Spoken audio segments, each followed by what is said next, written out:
I never thought I'd be writing something like this, but I really need advice. I'm Lisa, 28F, and I've been married to Mark, 35M, for 3 years. We've been together for 5 years total. We met at a mutual friend's barbecue when I had just graduated college and started my first job as a graphic designer. Mark was already established in his career as a software engineer. He seemed so mature and put together compared to the guys I usually dated. Our relationship moved pretty quickly. Within 6 months, we were living together, and a year later, he proposed during a romantic weekend getaway. I was over the moon. My parents were a bit concerned about the age gap and how fast things were progressing, but I assured them Mark was different from my previous boyfriends. Up until recently, I thought we had a great relationship. We rarely fought and always seemed to be on the same page about important things.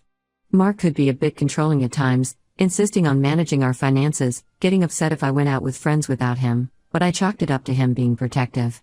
I'm currently 32 weeks pregnant with our first child, a little girl. We were both so excited when we found out I was expecting. Mark has always wanted to be a dad and I've dreamed of being a mom. We spent weeks debating names and designing the nursery. Mark even talked about cutting back his work hours to be more involved. The pregnancy hasn't been easy though. I had terrible morning sickness for the first 4 months, losing nearly 10 pounds. Mark wasn't very sympathetic, often complaining about having to pick up my slack around the house. Things got better in the second trimester, but then at my 20-week scan, the doctor diagnosed me with placenta previa. For those who don't know, it's a condition where the placenta is covering the cervix. The doctor explained that it often resolves on its own as the uterus grows, but in my case it hasn't. She told us it could lead to dangerous bleeding if not monitored carefully. Because of the placenta previa, I was put on some activity restrictions starting at 20 weeks. Nothing too extreme at first, just told to take it easy and avoid heavy lifting or strenuous exercise. Mark seemed annoyed by this, constantly urging me to push through and stay active. He even signed us up for prenatal yoga classes without asking me first. At my 30-week appointment, the restrictions got a lot stricter. My doctor told me no sex, no vaginal exams, no heavy lifting at all, no standing for more than 2 hours at a time, and absolutely no high-impact activities like running or jumping. She stressed how important it was to follow these restrictions to avoid bleeding or preterm labor. I've been doing my best to follow all the guidelines. It's not easy, especially since I normally lead a pretty active lifestyle. I had to give up my weekly tennis matches with friends and stop volunteering at the local animal shelter. But I know it's what's best for the baby. The problem is, Mark doesn't seem to understand or care about the restrictions at all. He's been constantly pressuring me to have sex, getting frustrated when I say no, and trying to convince me that a little won't hurt. He even suggested that my doctor was being overly cautious just to cover herself legally. I've tried explaining the risks over and over. I've shown him the pamphlets from my doctor. I've had him come to appointments with me so the doctor could explain directly. Nothing seems to get through to him. He just keeps insisting that I'm being dramatic and that pregnant women have sex all the time. It's not just about sex either. Mark keeps trying to get me to do things I'm not supposed to, like help him rearrange furniture or go on long hikes. When I refuse, he accuses me of using the pregnancy as an excuse to be lazy. He's made comments about how much weight I've gained and how I'll need to bounce back quickly after birth. I've started to dread being alone with Mark. He's always pushing boundaries, trying to wear me down. Sometimes I give in to smaller things just to keep the peace. I let him talk me into going to a crowded amusement park for his nephew's birthday, even though standing in long lines for hours left me exhausted and in pain. Things came to a head last week. Mark had been badgering me all day about having sex. I was exhausted and emotional and just wanted to rest. But he wouldn't let up. He kept touching me and trying to initiate things, even after I said no multiple times. Finally, I snapped and yelled at him to leave me alone. He got angry and stormed out of the house. When he came back a few hours later, he acted like nothing had happened. He was all sweet and apologetic, bringing me flowers and my favorite takeout food. I was still upset but also relieved that he seemed to finally get it. We had a nice dinner together and I started to relax. But then as we were cleaning up, Mark suddenly grabbed me and started kissing my neck. Before I could even process what was happening, he had pushed me up against the counter and was grinding against me. I froze up, not sure how to react. A part of me was scared to push him away and make him angry again. So I just stood there as he kept going. Afterwards, I felt awful, physically and emotionally. I was cramping badly and spotting a little. I was terrified that something was wrong with the baby. But I was also scared to tell Mark or go to the hospital. I didn't want him to get in trouble or for anyone to know what had happened. I ended up calling my sister Amy, 32F, in tears. She came over right away and took me to the ER. Thankfully, everything checked out okay with the baby. But the doctor was very concerned about what had happened. She gave me a bunch of domestic violence pamphlets and strongly urged me to reconsider my living situation. I'm still in shock about everything. I never in a million years thought Mark would do something like this. He's always been so excited about the baby. I don't understand how he could put our daughter at risk like that. A part of me wants to believe it was just a horrible mistake and that he'll realize how serious it is now. But another part of me is scared of what else he might do. I'm staying with Amy for now while I try to figure things out.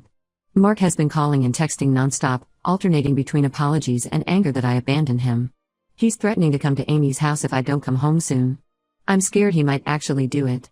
I don't know what to do. I love Mark and I want our daughter to have her dad in her life. We've built a whole life together over the past 5 years. The thought of throwing that all away is heartbreaking. But I'm terrified of going back home. What if it happens again? What if next time it causes real harm to the baby? I feel so lost and alone. I don't have many close friends. Mark always said we should focus on each other rather than outside relationships. My family lives several hours away. Amy has been amazing, but I know I can't stay with her forever. I'm scared about potentially being a single mom. I don't make enough to support myself and the baby on my own. Mark has always handled most of our finances. I guess I'm looking for advice on what to do next. Should I try to work things out with Mark? Is couples counseling an option? Or do I need to start planning for divorce and single motherhood? Has anyone been in a similar situation? I'm desperate for any guidance or support right now. Thank you for reading this far. Update 1. Thank you so much to everyone who commented on my original post. I was overwhelmed by all the supportive messages and advice. I'm sorry it's taken me a while to update, a lot has happened in the past couple weeks. The night after I made my post, I started having really intense cramps and bleeding.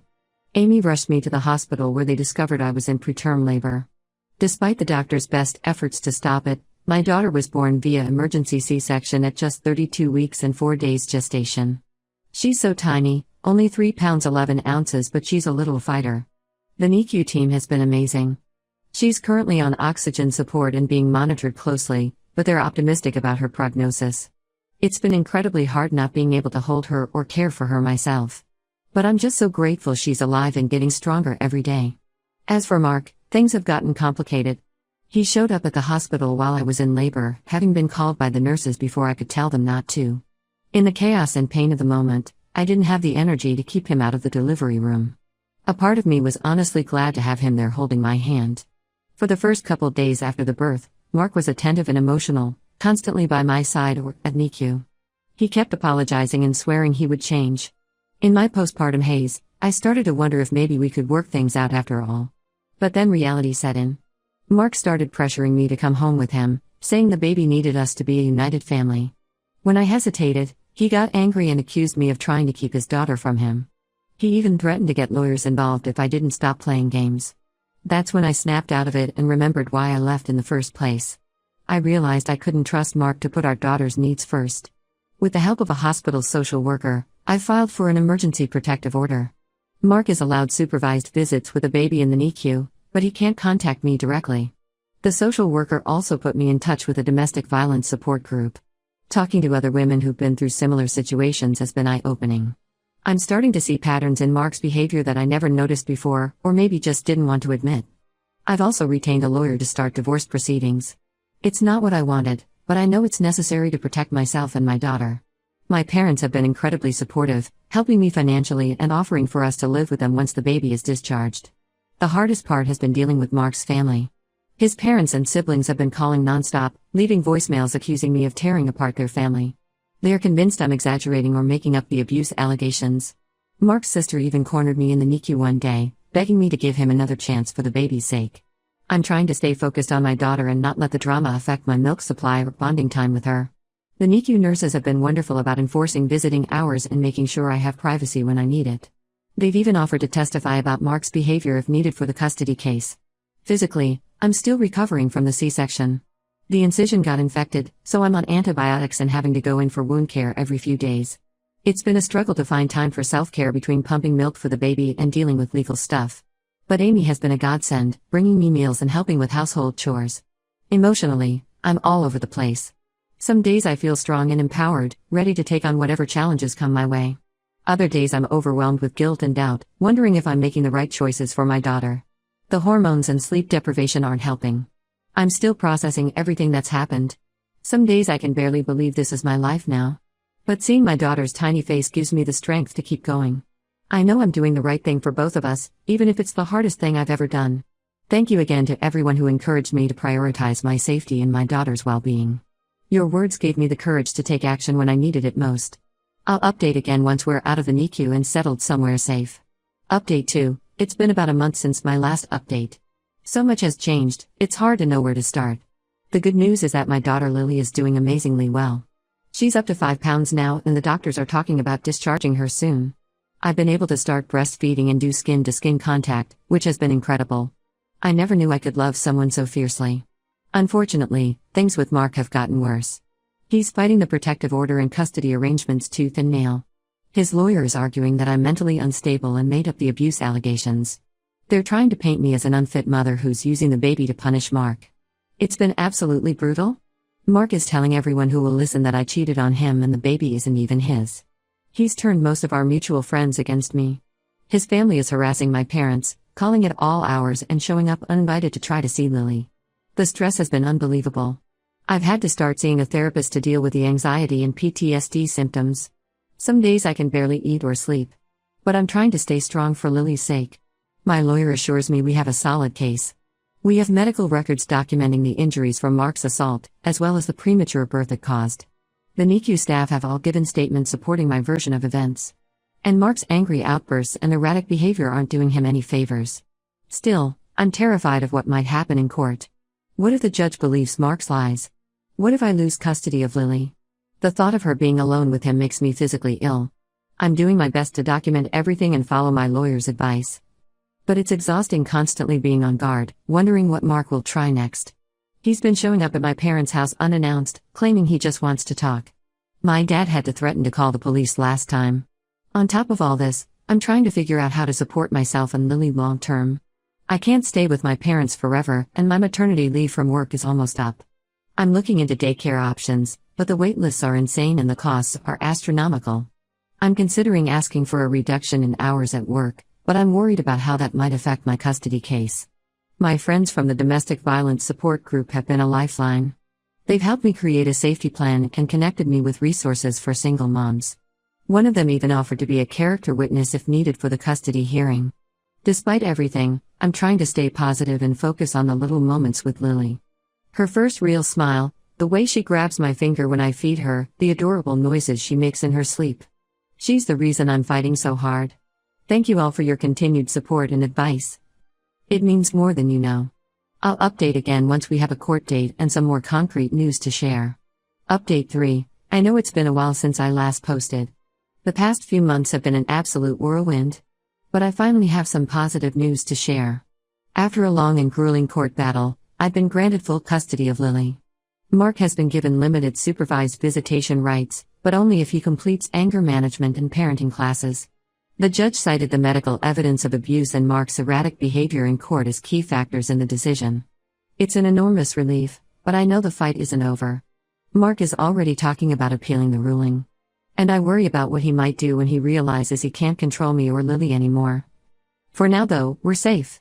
Lily is thriving, she's hitting all her milestones and has the most adorable laugh. We're living with my parents while I finish my degree and save up for our own place. It's not always easy, but we're making it work. I've had to make a lot of adjustments. Balancing work, school, and single motherhood is challenging. There are days when I feel completely overwhelmed. But I'm slowly finding my footing and building a support system. My boss has been understanding about my situation and allowed me to switch to a more flexible schedule. I've also connected with a local single parents group that offers childcare exchanges and emotional support. Financially, things are tight. Child support from Mark helps, but it's not enough to cover all our expenses. I've had to learn how to budget and make sacrifices. No more impulse purchases or fancy dinners out. But seeing Lily happy and healthy makes it all worth it. I still have days where I struggle with anxiety and self-doubt. But therapy has been helping, and I'm slowly learning to trust my instincts again. Most importantly, I know I made the right choice in leaving Mark and protecting Lily. To anyone out there in a similar situation, please don't wait as long as I did to get help. Trust your gut if something feels wrong. You and your children deserve to be safe and respected. Thank you all again for the support and encouragement throughout this journey. I honestly don't know if I would have had the strength to leave without the advice I received here. You've made more of a difference than you know.